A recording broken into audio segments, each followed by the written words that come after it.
Have you ever noticed how someone can unravel your entire sense of peace with a single, calculated word? Most people do not realize that the deepest suffering we experience from others is not caused by the insult itself. It is caused by the sudden, overwhelming urge to defend ourselves against it. There is a strange kind of freedom in realizing that you do not have to attend every argument you are invited to.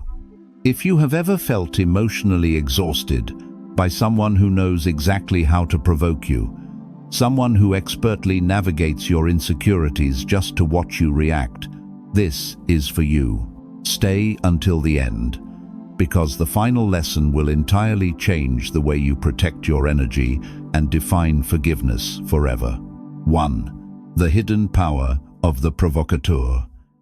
Here is the truth few people want to face. The person who triggers you the most does not actually hold power over you. They hold the map to your unhealed wounds. We all know this feeling. A subtle comment at a family dinner that is designed to make you feel small. A text message from someone in your past, carefully worded to spark anxiety. A colleague who dismisses your effort just enough to make you doubt yourself. They push the button, and instantly your heart races. Your mind floods with anger.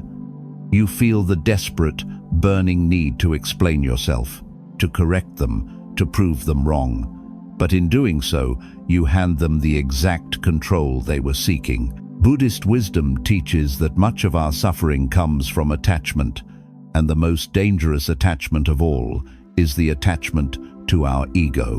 When someone provokes you, they are not really attacking you. They are offering you a burning ember. In Buddhist thought, anger is often compared to a hot coal. If someone throws a hot coal at you, and you catch it with your bare hands just to throw it back, who gets burned? You do. The provocateur simply tossed it. You are the one who chose to hold it. Imagine a calm, quiet lake reflecting the moon. If someone throws a heavy stone into the water, the surface shatters, the reflection breaks, the water becomes chaotic. But the lake does not fight the stone. It does not try to throw the stone back. It simply absorbs the impact, and in time, it settles. The stone sinks to the bottom, and the lake returns to stillness. The stone only disturbed the surface because the water was there to be disturbed. Think about your own life. When someone sends that familiar, triggering message or makes that passive-aggressive remark, what are you actually reacting to? Are you reacting to their words? Or to the sudden fear that their words might somehow diminish your worth? Ask yourself, what would happen if you simply let the stone sink? Pause, breathe, observe the rush of heat in your chest, without letting it dictate your next move. You do not have to swallow your pride, but you also do not have to swallow their poison.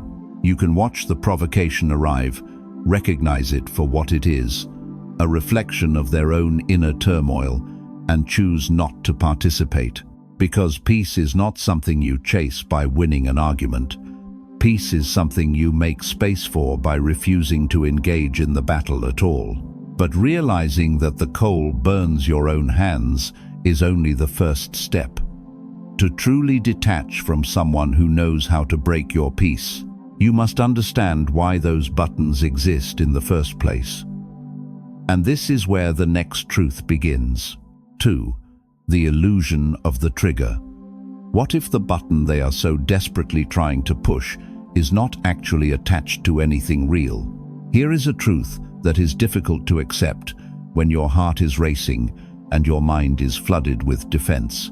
No one can force you into emotional chaos without your silent, internal consent. We often operate under the illusion that our reactions are entirely automatic. When someone brings up that one specific failure from your past, or uses that particular tone of voice designed to make you feel small, it feels as though they have instantly flipped a switch inside of you. You feel like a puppet, and they hold the strings. You believe that because they spoke the words, you must feel the anger, the guilt, or the shame. But Buddhism reminds us of a profoundly liberating concept. the sacred pause. Between the moment their words hang in the air and the moment your anger takes control, there is a space. It may be only a fraction of a second, but in that quiet space lies your ultimate freedom. The trigger itself is an illusion. It is just the ghost of a past wound. When the provocateur speaks, they are not actually creating new pain. They are simply knocking on the door of an old, familiar hurt, waiting to see if you will open it and invite the suffering back inside. Imagine a violent, howling wind sweeping through a forest. When the wind hits a massive, rigid oak tree, the heavy branches thrash wildly. The tree tries to fight the wind, holding its ground with tension, and in a severe storm, its branches will eventually snap and break. Now, imagine a stalk of bamboo. When the exact same wind hits the bamboo, it bends. But more importantly, the bamboo is completely hollow inside. The wind blows right through it. There is nothing solid for the wind to grab onto, nothing for it to destroy. The storm eventually passes, and the bamboo stands tall, completely unharmed. When you encounter someone who knows your deep vulnerabilities, they are like that howling wind. They want you to be the rigid oak. They want you to tense up, to fight back, to passionately defend yourself, because your resistance proves that they still matter. Your anger is their psychological validation. They feed on your reaction. Think about the last time you were deliberately provoked. Perhaps it was a sarcastic comment disguised as a joke, or a deliberate silence meant to punish you. When you rush to defend yourself against it, you become the heavy oak tree, taking the full, damaging force of their storm. Ask yourself, what are you afraid will happen if you simply let their words blow through?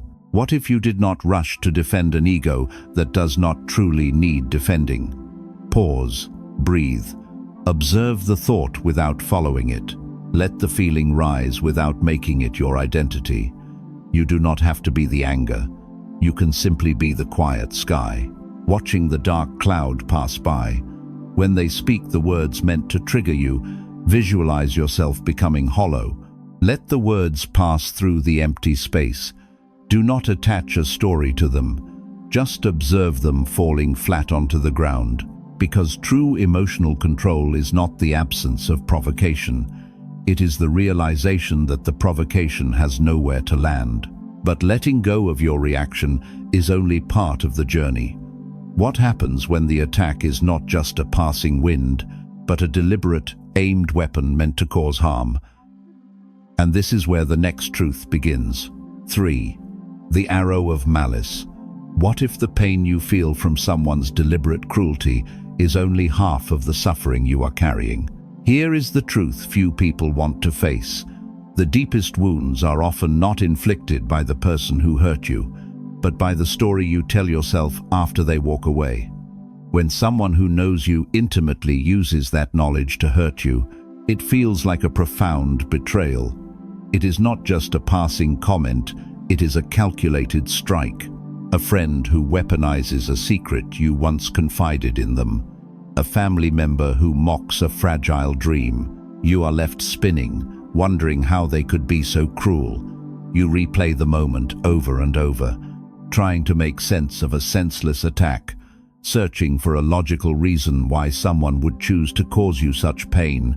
But Buddhism offers a profound teaching on this exact experience, often called the parable of the second arrow. The Buddha taught that when we experience sudden pain, it is like being struck by a poisoned arrow. That is the first arrow, the actual event, the immediate sting of the insult or betrayal. But then, our mind takes over. We react. We ask, why did this happen to me? How could they do this? I am so foolish for trusting them. This mental torment, this spinning narrative, is the second arrow. And this second arrow is one we shoot directly into ourselves. Imagine a traveler walking through a quiet forest who is suddenly pierced by a stray arrow. The pain is sharp, shocking, and real. But instead of sitting down to tend to the wound, The traveler becomes enraged. They run wildly through the woods, frantically searching for the archer. They scream at the trees, demanding to know what kind of wood the arrow is made of, who crafted the bow, and why they were chosen as a target. In their desperate, angry search for answers, they trip and fall. The wound bleeds further, the pain multiplies. Their obsession with the archer entirely prevents the healing of the wound. We do this constantly in our own lives. When a manipulative person sends a venomous message, the initial shock is the first arrow. But then you spend the next 3 days dissecting it. You replay the argument in your head while you try to sleep. You draft 20 angry responses in your mind that you never send. You shoot the second, third, and fourth arrows into your own heart, doing the provocateur's work for them long after they have left the room. Think about your own life. Ask yourself, how many times have you been struck by a single word but wounded yourself 100 times by replaying it? Are these thoughts bringing you peace, or are they keeping you tethered to the person who hurt you? Pause. Breathe. Acknowledge the sting of the first arrow without firing a second. When the memory of their insult rises, observe it carefully. Say to yourself, "This hurts, but I will not add to my own suffering."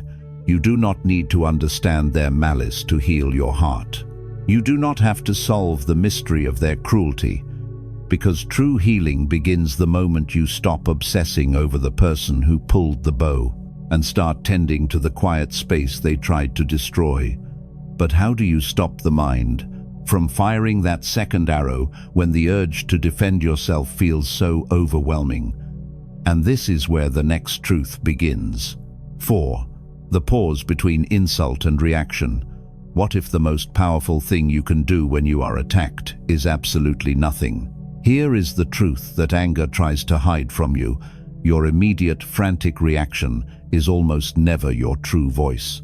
It is only the loud, desperate echo of your fear. When someone who knows exactly how to provoke you finally crosses the line, the urge to retaliate feels completely overpowering. You want to pick up your phone and type a furious, defensive paragraph. You want to raise your voice and list every wrong they have ever committed against you. You want to prove, in that exact second, that you are right and they are wrong. You feel that if you do not strike back immediately, they have won. You believe that silence is a form of surrender. But Buddhist wisdom teaches us that rushing to respond is exactly how we lose ourselves. One of the deepest lessons of mindfulness is learning to dwell in the space between the provocation and your response. The insult is not what controls you. The extreme urgency to answer it does. Imagine a glass jar filled with water and heavy mud from a riverbank. When someone violently shakes the jar, the water becomes dark, cloudy, and chaotic. You cannot see through it. This is your mind the moment you are triggered.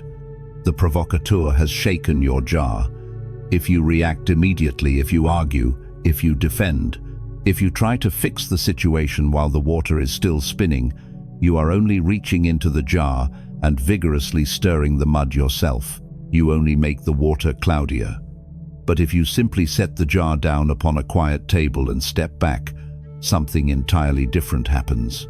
Without any effort or force at all, the dirt slowly begins to sink to the bottom. In time, the water becomes perfectly clear again. Think about the fast-paced conflicts in your own life. When that familiar, passive-aggressive text message lights up your screen, your heart races. You instantly begin typing, backspacing, and retyping your defense. You are frantically stirring the mud, trying to force clarity into a chaotic situation. You are allowing their sudden chaos to completely dictate your rhythm. Ask yourself, what are you actually trying to prove in that desperate rush? To respond? Do you honestly believe that your rapid anger will suddenly make a manipulative person understand your deep pain? Is your immediate reply bringing you peace? Or is it just inviting them to shake the jar all over again? The profound secret of emotional control is that you do not have to accept the timeline they force upon you. Pause, breathe, do not touch the jar. Let the heavy emotions rise, swirl, and eventually settle on their own. You do not have to reply today. You do not have to reply tomorrow. You do not have to reply at all. You have the profound right to wait until your water is clear, before you decide what to do next. Because true strength is not having the sharpest, quickest comeback. True strength is looking at the chaos they handed you and simply refusing to participate in it. But stepping back and remaining silent often brings up a different, heavier kind of pain. What happens when your silence feels like you are letting them get away with it, or forcing you to carry the weight of their insult alone? And this is where the next truth begins. 5. The false burden of retaliation. What if the heavy exhaustion you feel at the end of the day is not caused by what they did to you, but by your endless, silent quest to balance the scales? Here is a profound truth that your ego will aggressively resist. You do not have to be the architect of their consequence. When someone who knows your softest spots intentionally uses them against you, stepping back and choosing silence often feels like a bitter defeat. You feel a burning desire for justice. You want them to realize how deeply they hurt you.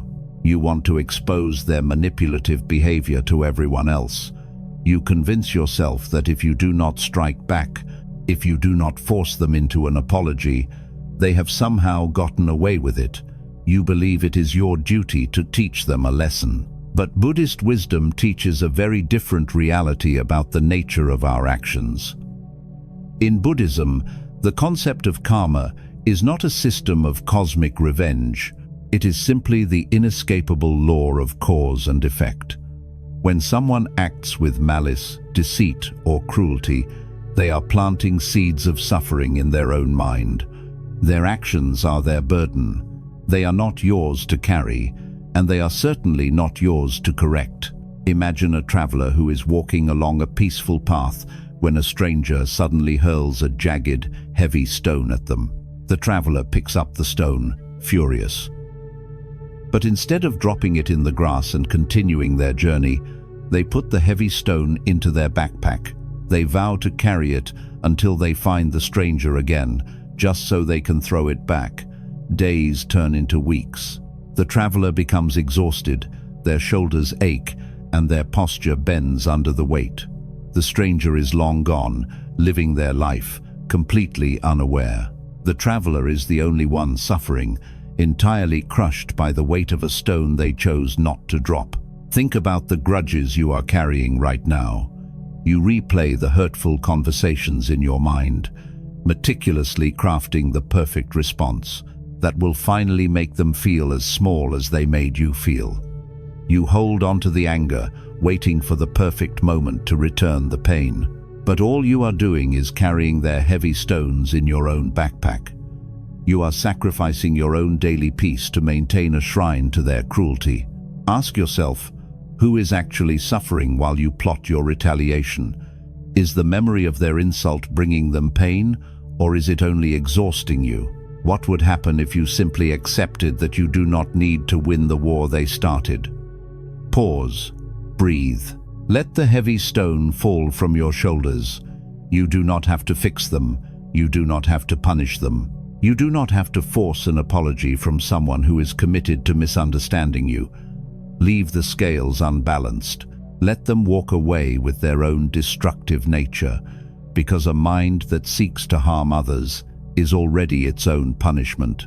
You are not powerless when you walk away. You are simply choosing to protect your own energy over correcting theirs. But dropping the burden of retaliation introduces a deeply misunderstood concept. If you let it go, and if you refuse to punish them, does that mean you must simply forgive and let them back into your life? And this is where the next truth begins. 6. The true meaning of forgiveness. What if everything you have been taught about forgiveness is exactly what is keeping you trapped? Here is a truth that can instantly change the way you see your pain. Forgiveness is not a pardon for their behavior. It is a quiet release from your own emotional prison. When someone who knows exactly how to provoke you hurts you deeply, the idea of forgiving them feels like a profound betrayal of your own boundaries. Society often tells us that forgiveness looks like a tearful reunion, a cleared slate, and a restored relationship. Because of this, you resist it. You think, if I forgive them, I am telling them that what they did was acceptable. You believe that holding on to your resentment is the only shield you have left to protect yourself from being hurt again. You use your anger as a wall. But Buddhist wisdom teaches us that resentment is a heavy, invisible chain, linking you directly to the person who harmed you. True forgiveness is not an exchange between two people. It does not require an apology, a conversation, or even their physical presence. It is a profoundly solitary act. It is the internal decision to stop suffering over something that has already happened, and to stop allowing their past actions to dictate your present peace. Imagine a small wooden boat tied tightly to a wooden dock. Suddenly, the dock catches fire. The flames grow fierce, threatening to consume everything. The person sitting in the boat becomes enraged. They scream at the fire, demanding to know who started it, demanding that the fire apologize, demanding that the fire extinguish itself to make things right. But the fire does not care. It only continues to burn. The only way for the person in the boat to survive is to take out a sharp knife and cut the rope. Cutting the rope does not mean the fire was justified. Cutting the rope does not mean the fire is now welcome on the boat. Cutting the rope is simply the necessary act of saving yourself so you can finally sail into quiet waters. Think about the relationships in your own life that leave you feeling drained and provoked. When you refuse to forgive the person who continuously triggers you, you are refusing to cut the rope. You remain attached to their chaos, waiting for an apology that may never come, or a change in behavior they are entirely incapable of making. You are confusing forgiveness with reconciliation. You are choosing to stay near the flames. Ask yourself, are you refusing to cut the rope because you think your anger will somehow teach the fire a lesson? Is your lack of forgiveness punishing them, or is it only keeping your own mind trapped in a constant state of smoke and ash? Pause, breathe. You can forgive them from a distance. Let that sink in. You can look at the damage they caused, recognize it for exactly what it is, and quietly say to yourself, I no longer require your apology for me to be at peace.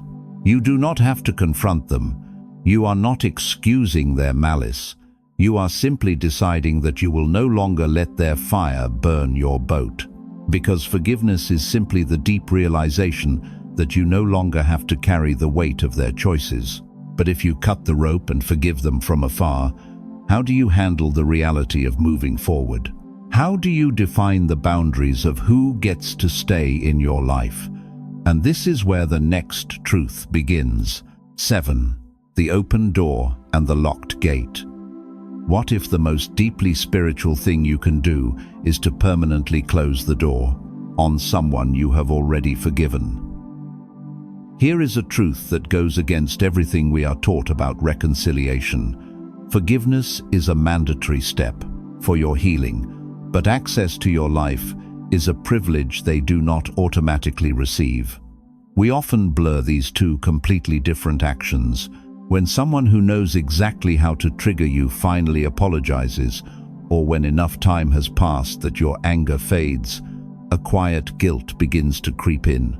You think to yourself, if I have truly let this go, shouldn't I let them back in? You answer the unexpected text message. You agree to the meeting. You invite them back into your space, hoping that this time they will respect your peace. But within minutes, the subtle digs return. The invisible buttons are pushed. You quickly realize that you have confused letting go of the past with inviting them into your future. Buddhist wisdom places a profound emphasis on compassion. We are taught to wish well for all beings, to understand that those who hurt us are often acting out of their own deep suffering, But true compassion is never meant to be a tool for your own self-destruction. In Buddhism, there is the concept of wise action, seeing reality exactly as it is. You can hold immense compassion for the trauma that makes a person cruel, but you do not have to offer yourself as the target for their unresolved pain. Imagine you have spent years carefully cultivating a beautiful, quiet garden. You have planted seeds of peace, tended the soil with your own healing, and finally, the flowers are beginning to bloom. One day, a visitor wanders into your garden and carelessly tramples the soil, uprooting what you have grown. Forgiveness is doing the hard work of clearing the broken stems, smoothing the dirt, and planting again without holding hatred in your heart for the trespasser. But leaving the gate wide open, fully knowing they have a habit of destroying flowers, is not forgiveness. It is simply abandoning your own garden. You can stand at the fence, wish them a safe journey down the road, and still turn the heavy iron lock on the gate. Think about the lines you are afraid to draw in your own life. The relative who only calls to criticize your choices. The former friend who reappears just to disrupt your quietness with their drama. You do not have to be angry to say no. You do not have to harbor deep resentment to walk away. You can look at the phone ringing, feel absolute neutrality, and choose not to answer simply because you prefer the quiet of your own room. Ask yourself, are you keeping the door open out of genuine connection or out of the fear of looking like the bad guy? What are you sacrificing inside your own garden just to accommodate someone who does not respect the beauty you have grown? Pause, breathe, separate the person from the access. You can wish them peace from afar while actively denying them a seat at your table. Stop trying to force yourself to accommodate those who only bring a storm into your house, because true self-respect is knowing that your inner peace is a sacred sanctuary, not a public square. But once you lock the gate, you are left with the profound silence of your own company. How do you protect and rebuild that newly reclaimed space when the noise finally fades? And this is where the next truth begins. 8. Reclaiming your inner sanctuary. What if the heavy silence they leave behind is not an emptiness you need to fill, but a space you finally get to inhabit? Here is a truth that can feel incredibly uncomfortable when you first experience it. When you finally lock the gate on someone who constantly provoked you, the sudden quiet can feel deeply unsettling. We become accustomed to the noise. When you spend months or years anticipating an attack, defending your worth, and walking on eggshells around someone who knows exactly how to trigger you, your mind adapts to the chaos. You learn to live in a state of constant emotional defense. So, when you finally cut the rope and walk away, the drama stops. The arguments end, but the quiet that follows can feel like a heavy void. You might find yourself waiting for the next attack. You might even feel a strange sense of loneliness, mistakenly believing that because the conflict is gone, your connection to the world is gone too. But Buddhist wisdom teaches us about the profound nature of stillness. In Buddhist thought, silence is not an absence, it is a powerful presence. It is the practice of returning to your true self when the artificial noise of the world is stripped away.